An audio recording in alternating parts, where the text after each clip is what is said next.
ముగ్గురు పిల్లలను చంపి ఆత్మహత్య చేసుకున్నారు తండ్రి సురేంద్ర. 7 నెలల క్రితం మృతుడి సురేంద్ర భార్య మృతి చెందింది. ఇక 7 నెలల నుంచి ముగ్గురు పిల్లలను పెంచుతున్నారు సురేంద్ర. భార్య మృతితో మానసిక వేదనకు గురయ్యారు. ఒక పిల్లలను పోషించలేక ప్రాణాలు తీసుకున్నారని తెలుస్తోంది. ఇక మృతుల్లో 7 ఏళ్ల కావ్యశ్రీ, 4 ఏళ్ల ధ్యానేశ్వరి, 2 ఏళ్ల సూర్య గగన్ ఉన్నారు. ఒకే ఇంట్లో నలుగురి మృతితో గ్రామంలో విషాదం నెలకొందనే చెప్పాలి. ప్రస్తుతం ఇదే అంశంపై పూర్తి డీటెయిల్స్ మా ప్రతినిధి మల్లికార్జున్ అందిస్తారు. చెప్పండి మల్లికార్జున్, ఇటు చూస్తే మరి అసలు ఈ విషాదం ఎలా చోటు చేసుకుందంటారు? అమూల్య, మనం చూసుకోవచ్చు, నంద్యాల జిల్లా ఉయ్యాలవాడ మండలం తొడుమలదిన్న గ్రామంలో ఈ హృదయ విదారకమైనటువంటి సంఘటన చోటు చేసుకుందని మనం చెప్పుకోవచ్చు. ముగ్గురు పిల్లల్ని చంపిన తర్వాత, అంటే నూతన సంవత్సరం మొదటి రోజున ఏదైతే ఈ రోజు ముగ్గురు పిల్లలను చంపి తాను కూడా ఆత్మహత్య చేసుకున్నటువంటి పరిస్థితి ఉంది తండ్రి. నేపథ్యంలో మనం చూసుకుంటే 7 నెలల క్రితం అయితే తల్లి మృతి చెందిందని చెప్పవచ్చు. ఉరేసుకొని ఇంట్లో ఉన్నటువంటి సమస్యలతోటి ఉరేసుకొని ఆమె ఆత్మహత్య చేసుకుంది. ఈ క్రమంలో పిల్లలను పోషించడం భారంగా భావించినటువంటి తండ్రి సురేంద్ర ఎవరైతే ఉన్నారో నేను చాలా ఇబ్బంది పడుతూ వస్తున్నారని చెప్పవచ్చు. ఈ క్రమంలోనే ఒక్కసారిగా ఆమె లేని లోటు ఎలా తీర్చాలి, అంటే తల్లి లేని లోటు ఎవరు తీర్చాలి అనేది నేపథ్యంలో కూడా పూర్తి స్థాయిలో తను పిల్లల్ని పోషించలేకనే ఒక్కసారిగా ఆ పిల్లల్ని కూడా చంపి తాను కూడా ఆత్మహత్య చేస్తున్నటువంటి పరిస్థితిని మనం చూస్తున్నాం. నేపథ్యంలో కూడా పోలీసులు సంఘటన ప్రాంతానికి చేరుకొని కేసు నమోదు చేసి దర్యాప్తు చేస్తున్నారు. అయితే కేవలం భార్య లేకపోవడం కారణంగానే పిల్లలను పోషించలేకనే ఆత్మహత్య చేసుకున్నారా, లేక ఇతర కారణాలు ఏమైనా ఉన్నాయన్న కోణంలో కూడా పూర్తిస్థాయి దర్యాప్తు అయితే కొనసాగుతోంది. మరిన్ని విషయాలు ఇంకా తెలియాల్సి ఉంది. ఏది ఏమైనప్పటికీ కూడా ముగ్గురు పిల్లలు చిన్నారులు అని చెప్పవచ్చు. చాలా చిన్న పిల్లలు, 2 ఆడపిల్లలతో పాటుగా ఒక మగ పిల్లవాడు, చాలా చిన్న వయసు వీళ్ళది. అయితే ఈ చిన్న పిల్లలు ఒక్కసారిగా చనిపోవడము, వాళ్ళని చంపి తండ్రి కూడా చనిపోవడంతో గ్రామంలో విషాద ఛాయలైతే అలుముకున్నాయని చెప్పుకోవచ్చు. ఎందుకంటే చాలా చిన్న పిల్లలు, అపశుభం తెలియని పిల్లలు. ఈ క్రమంలో కూడా ఏదైతే తండ్రి ఈ విధంగా చేయడం పట్ల కూడా పలు విమర్శలు కూడా వ్యక్తం అవుతున్నాయి. ఎందుకంటే చాలా మంది పిల్లలు అయినటువంటి వారు ఉంటారు. అంటే చాలా పిల్లలు ఎదిగిన తర్వాత ఈ క్రమంలో ఈ విధంగా వారు చనిపోవడం అనేది చాలా బాధాకరం అని చెప్పేసి కూడా ఒక పక్క ఆవేదన వ్యక్తం అవుతోంది.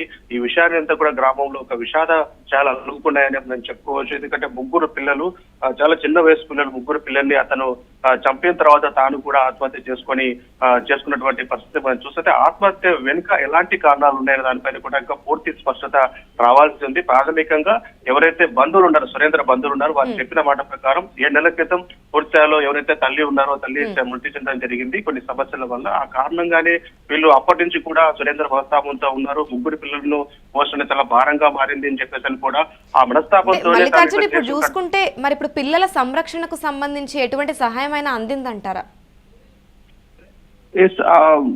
కుటుంబంలో ఉన్నప్పటికీ కూడా తల్లి లేని లోటు ఎవరు తీర్చలేనిది. ఒకవేళ ఇంట్లో వాళ్ళు ఉన్నప్పుడు, నాన్నమ్మ వాళ్ళు ఉన్నప్పటికీ కూడా సరిగా పట్టించుకోలేదన్న ఇది ఉంది పూర్తి స్థాయిలో. కాబట్టి పిల్లల్ని కనుక ఇట్లా వదిలేసి తాను చనిపోతే పిల్లల పరిస్థితి ఏ విధంగా ఉంటుంది, కాబట్టి తల్లి లేకుండా వీళ్ళని పెంచడం చాలా కష్టంగా భారంగా మారింది అని చెప్పేసి కూడా తాను పోషించలేకుండా, ముఖ్యంగా అంటే ఏ పని కూడా చేసేవాడు కాదు. కాబట్టి నేపథ్యంలో కూడా వారి పోషణ భారంగా మారింది. అయితే తను పిల్లలు పెంచలేకనే, పోషించలేకనే చాలా సార్లు తరచూ చెప్పేవాడు వీళ్ళని పెంచడం కష్టంగా ఉంది అని చెప్పేసి, పోషణ కష్టంగా ఉంది, తమ భార్య లేకుండా వీళ్ళని చూసుకోవడం, వేరే వాళ్ళు చూసుకోవడం చాలా కష్టంగా ఉందని చెప్పి పలు సందర్భాల్లో ఎవరైతే సురేంద్ర సమీప బంధువుల దగ్గర కూడా చెప్పినట్టుగా తెలుస్తోంది. నేపథ్యంలోనే ఏం ఆలోచన చేశారో తెలియదు కానీ పూర్తి స్థాయిలో ఈ పోషణ భారం అయ్యి పూర్తి స్థాయిలో ముఖ్యంగా మనోవేదన, తన భార్య లేదన్న మనోవేదన చాలా వేధిస్తూ ఉంది. ఈ క్రమంలోనే ఆమె దగ్గరికి వెళ్లిపోవాలని చెప్పి నిర్ణయం తీసుకొని ఈ రకంగా ఆత్మహత్యకు పాల్పడినట్టుగా తెలుస్తా ఉంది. పూర్తి స్థాయిలో తాను ఒక్కడిని ఆత్మహత్య చేసుకొని పోతే పిల్లలు మరి అనాథలయ్యే అవకాశం ఉంటుంది, ఎవరు పట్టించుకోరన్న ఆలోచనతోటి పూర్తి స్థాయిలో పిల్లలను చంపి తాను కూడా ఆత్మహత్య చేసుకోవాలని భావించిన తర్వాత నిన్నటి రోజున పూర్తి స్థాయిలో ఆ ముగ్గురికి పిల్లలకి విషయం ఇచ్చి తాను కూడా ఆత్మహత్య చేసుకున్నటువంటి పరిస్థితిని మనం చూస్తున్నాం. ఏది ఏమైనప్పటికీ ఒక హృదయ విదారకమైనటువంటి సంఘటనగా మనం భావించవచ్చు. ఎందుకంటే ఈ రోజుల్లో కూడా పూర్తి స్థాయిలో పిల్లల దగ్గర చాలా మంది ఇబ్బంది పడుతూ ఉంటారు. అలాంటి సందర్భంలో కూడా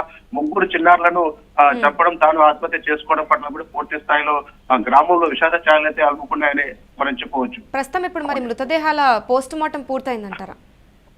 అమూల్య, మనం చూసుకోవచ్చు, మృతదేహాల పోస్ట్ మార్టం పూర్తి స్థాయిలో నిన్న సాయంత్రమే పూర్తి స్థాయిలో నలుగురికి సంబంధించినటువంటి ముగ్గురు పిల్లలతో పాటుగా ఎవరైతే తండ్రి ఉన్నాడు సురేంద్రకు సంబంధించినటువంటి వాటిని కూడా పోలీసు అధికారులు నిన్న సంఘటన ప్రాంతానికి చేరుకోవటం, తొడమదిన్న గ్రామానికి చేరుకున్న తర్వాత పూర్తి స్థాయిలో అక్కడ వారి పరిశీలన అంటే ఏ విధంగా వీళ్ళు సూసైడ్ చేసుకున్నారు, వాస్తవానికి ఏం జరిగిందన్న కోణంలో కూడా అక్కడ ఇన్వెస్టిగేషన్ ప్రారంభించి వారి బాడీస్ అన్నింటినీ కూడా నిన్నటి రోజున పూర్తి స్థాయిలో మార్చికి తరలించడం జరిగింది. పోస్ట్ మార్టం ప్రస్తుతం పూర్తి కావస్తుంది. ఈ రోజు పూర్తయిన తర్వాత కూడా బంధువులకు అప్పగించే అవకాశం ఉంది. పూర్తి స్థాయిలో PM report, post mortem report మీదనే అసలు వీరు స్వయంగా ఆత్మహత్య చేసుకున్నారా, లేకపోతే ఏ విధంగా జరిగింది, చనిపోయేటప్పుడు ఏం జరిగిందన్న విషయం ఈ రోజు వచ్చేటువంటి పోస్ట్ మార్టం రిపోర్ట్ మీద ఆధారపడి ఉంటుంది. పోస్ట్ మార్టం రిపోర్ట్ తర్వాత పూర్తి స్థాయిలో ఏం జరిగింది అన్నది కూడా ఇంకా మరిన్ని విషయాలు, వాస్తవ విషయాలు బయటకు వచ్చే అవకాశం ఉంది. ప్రాథమికంగా బంధువులు చెప్పినటువంటి సమాచారం మేరకు ప్రస్తుతం ఈ విధంగా ఆత్మహత్య చేసుకున్నారో, తను పిల్లల్ని చెప్పి తను ఆత్మహత్య చేసుకున్నారని చెప్పి ఇప్పటి వరకు మనకు సమీప బంధువులు కావచ్చు, కుటుంబ సభ్యులు కావచ్చు చెప్పినటువంటి సమాచారమే. అయితే పోస్ట్ మార్టం రిపోర్ట్ తర్వాత పోలీస్ ఇన్వెస్టిగేషన్ లో మరిన్ని విషయాలు కూడా వెలుగులోకి వచ్చేటువంటి అవకాశం ఉంది. వాస్తవానికి అదే కారణం ఉందా, లేకపోతే ఇంకో కారణం ఏదైనా ఉందా అన్న కోణంలో కూడా పూర్తి స్థాయిలో పిఎం రిపోర్ట్ వచ్చిన తర్వాత పోలీసులు ప్రెస్ మీట్ పెట్టి మరిన్ని వివరాలు కూడా వెల్లడించే అవకాశం ఉంది. ప్రస్తుతం పోస్ట్ మార్టం పూర్తి చేసి ఈ రోజు 10 గంటల లేదా 11 గంటల ప్రాంతంలో బంధువులకు అప్పగించున్నారని చెప్పవచ్చు. మరి ఇప్పుడు ప్రస్తుతం గ్రామంలో పరిస్థితి ఎలా ఉందంటారు? పూర్తి స్థాయిలో మనం చూసుకుంటే చాలా చిన్న వయసు పిల్లలు ఒక్కసారిగా ఉలికి పడ్డారని చెప్పవచ్చు. అందరూ కూడా 31st పూర్తి స్థాయిలో న్యూ ఇయర్ మరికొద్ది సేపులో రాబోతుంది అనే క్రమంలో కూడా గ్రామంలో చాలా కలివిడిగా పిల్లలు అప్పటి వరకు కూడా గ్రామంలో కలిసిమెలిసి తిరిగే వాళ్ళు, అందరినీ పలకరిస్తూ పోయేవాళ్ళు. అందరూ కూడా వెళ్ళిపోయిన ఒక రకమైనటువంటి సానుభూతి ఉండేది పిల్లల పైన. ఎందుకంటే తల్లిని కోల్పోయిన పిల్లలు, చాలా ఎదుగుతున్న కళ్ళ ముందు పిలుస్తూ ఉండే పిల్లలు ఒక్కసారిగా చనిపోయారు, తండ్రి చంపేసి తన ఆత్మహత్య చేసుకున్నాడనే ఒక విషయం తెలియగానే గ్రామంలో ఒక విషాద చాలా అనుకునే చెప్పవచ్చు. అందరూ కూడా ఇంటి దగ్గరికి చేరుకొని, అంటే బంధువులు కాకపోయినప్పుడు కూడా ఇంటి దగ్గర చేరుకొని ఆ పిల్లల్ని చూస్తూ బోర్న వెలిపిస్తున్నటువంటి పరిస్థితులు అయితే మనం చూసాం. ఎందుకంటే చాలా చిన్న పిల్లలు రోజు తరచూ కూడా వాళ్ళని పలకరిస్తూ ఉండే పిల్లలు కూడా ఈ రోజు మూగబోయారు. అసలు అంత చిన్న పిల్లల్ని ఎందుకు చంపాల్సి వచ్చింది తను అని చెప్పేసి అని కూడా ఎవరైతే సురేంద్ర పైన కూడా ఆవేదన వ్యక్తం చేసినటువంటి పరిస్థితి మనం చూస్తున్నాం. ఎందుకంటే గ్రామం ఒక్కసారిగా ఉలికి పడినటువంటి సంఘటనగా మనం చెప్పుకోవచ్చు. ఎందుకంటే సాధారణంగా పెద్దవారు చనిపోతే అంత ఇంపాక్ట్ ఉండదు, కానీ చాలా చిన్న పిల్లలు, చాలా పూర్తిగా భవిష్యత్తు ఉన్నటువంటి పిల్లలు ఈ రకంగా వాళ్ళు మృతి చెందడానికి పట్ల గ్రామంలో మాత్రం చాలా విషాదాలు అనుకున్నాయని చెప్పవచ్చు. గ్రామం ఏకమై ఆ ఇంటి దగ్గరికి చేరుకొని ఆ పిల్లల దగ్గర రోజుస్తున్నటువంటి సిచ్యువేషన్స్ అయితే ప్రస్తుతం ఉన్నాయి. పూర్తి స్థాయిలో ఈ సంఘటనని ఇంకా గ్రామస్తులు కూడా జీర్ణించుకోలేకపోతున్నారనే చెప్పవచ్చు. Right, thank you Mallikarjun. ప్రస్తుతం చూసుకుంటే నంద్యాల జిల్లాలో దారుణ ఘటన చోటు చేసుకుంది. ఉయ్యాలవాడ మండలం తుడుముల దిన్నె గ్రామంలో ముగ్గురు పిల్లలను చంపి ఆత్మహత్య చేసుకున్నాడు తండ్రి సురేంద్ర. 7 నెలల క్రితం మృతుడు సురేంద్ర భార్య మృతి చెందింది. 7 నెలల నుంచి ముగ్గురు పిల్లలను పెంచుతూ ఉన్నారు. ప్రస్తుతం అయితే భార్య మృతితో మానసిక వేదనకు గురయ్యారు సురేంద్ర. పిల్లలను పోషించలేకే ప్రాణాలు తీసుకున్నారు అంటూ తెలుస్తోంది. మృతుల్లో కూడా 7 ఏళ్ల కావ్యశ్రీ, 4 ఏళ్ల ధ్యానేశ్వరి, 2 ఏళ్ల సూర్య గగన్ ఉన్నారు. ఒకే ఇంట్లో 4 మృతితో గ్రామంలో విషాదం నెలకొందనే చెప్పాలి. సరే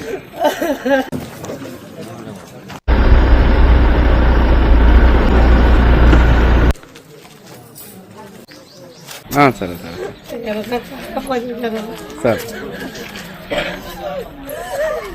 మీకేమవుతాడు సురేంద్ర? కొడుకు అవుతాడు.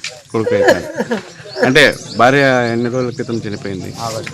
ఆగస్టులో చనిపోయింది. ఇప్పుడు ముగ్గురు పిల్లల్ని చంపడానికి గల కారణాలు ఏంటి? అంటే మీతో ఏమన్నా మాట్లాడేవాడా? మీకు ఏమన్నా తన బాధలు చెప్పుకునేవాడా? ఏం బాధలే భార్య చనిపోయింది. భార్య పిల్లలు స్కూల్కి వెళ్ళేవాళ్ళ? అంటే నిన్న రాత్రి వరకు కూడా అందరి సమక్షంలో ఆడుకుంటున్న పిల్లలు ఈరోజు తెల్లవారటాలకు ఈ విధంగా చనిపోవడము, అంటే భార్య చనిపోవడం వల్లే అతను ఆత్మక్షోభకు గురయ్యాడా, లేకుంటే ఏంటి, ఎవరితోన్నా పంచుకోవడం జరిగిందా?